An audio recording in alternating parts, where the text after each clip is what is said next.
Greetings, loyal viewers. Well, with CTR Nitro-Fueled underway and coming out in a couple months, I figured it would be appropriate to go ahead and talk about what are, in my opinion anyway, some of the hardest tracks in the original Crash Team Racing.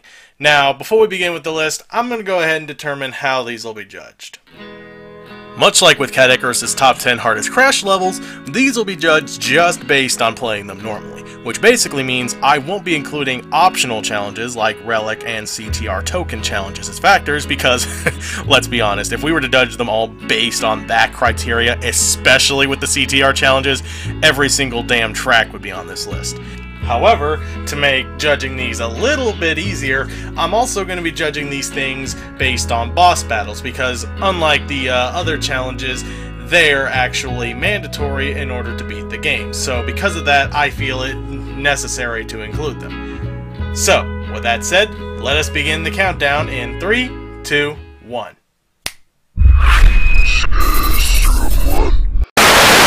Why don't we start this list with a little bit of a safer choice with Polar Pass.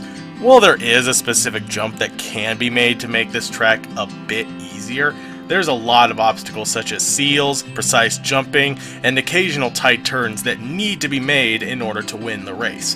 And there's a good chance you'll either make it through all that or you won't. For the most part. I'm still putting this at the start of the list because while some obstacles admittedly aren't too bad to deal with, the ones with making tight turns almost immediately after precise jumping, as well as dealing with the obstacles, can be pretty annoying at times. Once you get it right though, it's not too bad, but it still can sometimes screw you over and make you lose your place in the race. Now, enough talking about a safer choice, let's instead talk about... Unlike the other two tracks that'll be included on this list, this one isn't made that much more difficult or annoying from the boss battle with Papu himself, even though it certainly doesn't help either. Although, give him some credit, this is the only time the man has ever been the least bit challenging in his entire career. Even so, the tight turns, plants you have to avoid, and the copious amounts of jumps to be made in order to remain in the first place of the race, which can either help you or screw you over, you got a recipe for utter annoyance with this track here. I mean it, the very first part of the track requires not one, not two, but 3 instances of extremely tight turns back to back that need to be made or else you'll bump into the walls, thus giving your opponents the opportunity. Oh, and speaking of which, while the first few plants that you encounter aren't too hard to avoid admittedly, the one near the end with yet another tight turn can be quite the pest to avoid a good chunk of the time. The only reason I put it lower on the list though is because, again, if your timing is just right, there is also a jump exploit in this that can be made which can give you the upper hand in the race if done correctly.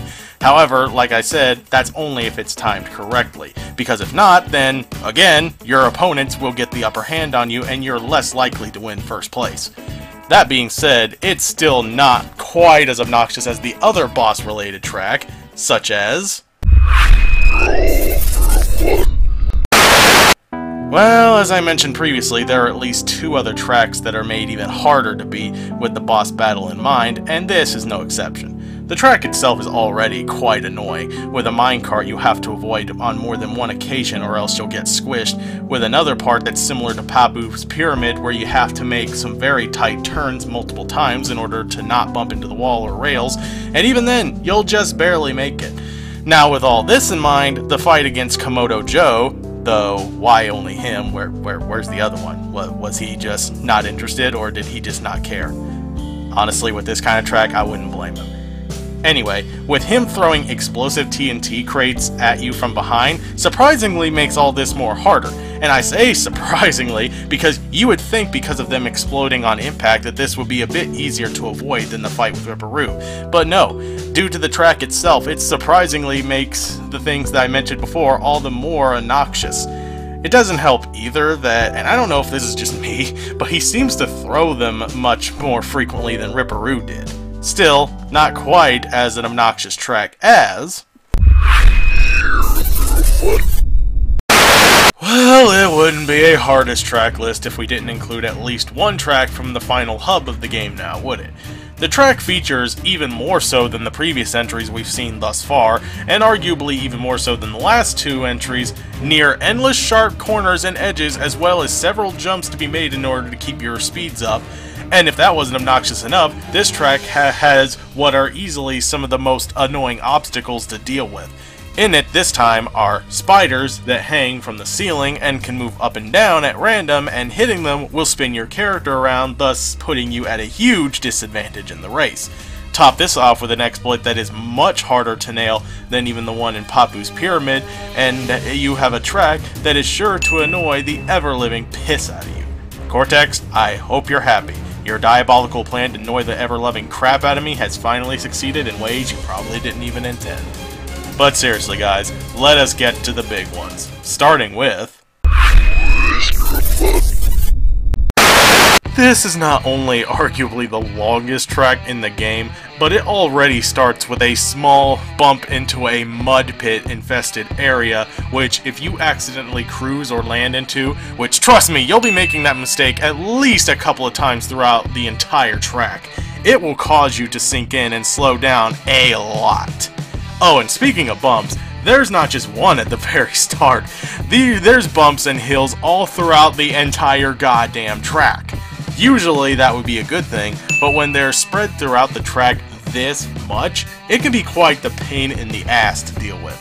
Mix that in with crates that are surprisingly kinda easy to miss and even more tight turns to make, though not as much as the last one, admittedly, and you have a track that can be quite the punch in the face to deal with. You know, for a track named Tiny Arena, it sure does leave quite a big migraine inside your brain that'll never leave. Now, I know what you're thinking. How can I possibly top a level as hard as Tiny Arena? Well, before we get to number one, a few dishonorable mentions. Ruse Tubes. Arguably the most challenging track of Insanity Beach, but even so, still rather easy to me. Even the boss fight with Ripperoo is kind of cake. Dingo Canyon. A little bit challenging, yes, but nothing more than I'd expect from my homie Dingo Dial. At least I think this was made based on him. Blizzard Bluff. Polar Pass is harder in my opinion, but if this were a top 7, this would definitely be at number 7 for me. Engine Labs. Not as hard as Cortex Castle or Hot Air Skyway, but definitely the third hardest track of the Citadel City Hub. Now, with those out of the way, let's move on to number 1. Yeah, don't act like you didn't see this one coming. If there's one easy way I could basically describe this entire track personally, this whole thing feels like the game's answer to the Rainbow Road tracks from the Mario Kart franchise. It honestly doesn't matter which one we're talking about, they're all very hard. Remember when I said earlier that Tiny Arena felt kinda like a punch to the face at times? Well, this track often feels like a hard kick to the friggin' balls, and not even with like a soft-toed shoe, but with a hard iron boot like the ones worn by construction and factory workers. If it wasn't evident enough, what with all the extremely tight turns once again and precise jumping, it also has what is, in my honest opinion, the hardest boss in the entire game, Pinstripe. On the one hand, you may be thinking, well, his attack doesn't look as hard to avoid as some of the other bosses. Now, if it was with other tracks, I might be inclined to agree, but here, with all the things I showed and mentioned earlier, it is a lot more annoying to dodge his attacks than it normally would be in other tracks. At some point when you either have to make a tight turn or jump over a steep ramp, you'll end up getting pelted by his bombs before you even have a chance to react and dodge. To put simply, Hot Air Skyway is a hot steaming load of bullshit, and is a track that, to be honest, I'm definitely looking the least forward to replaying in Nitro-Fueled. Minus the Crystal Arenas, of course. Are there any that are harder in your guys' opinion? Well, be sure to comment down below and feel free to explain why, as I am very interested to hear what your guys' opinions are on both the game as well as what are, in your honest opinion, some of the hardest tracks that you guys have ever played. And again, I want to reiterate like I do in some of these lists, if you find these levels easy, that's fine. They're just hard for me personally. So, with that said, I'm King Gargantuas, and I'll see you all next time.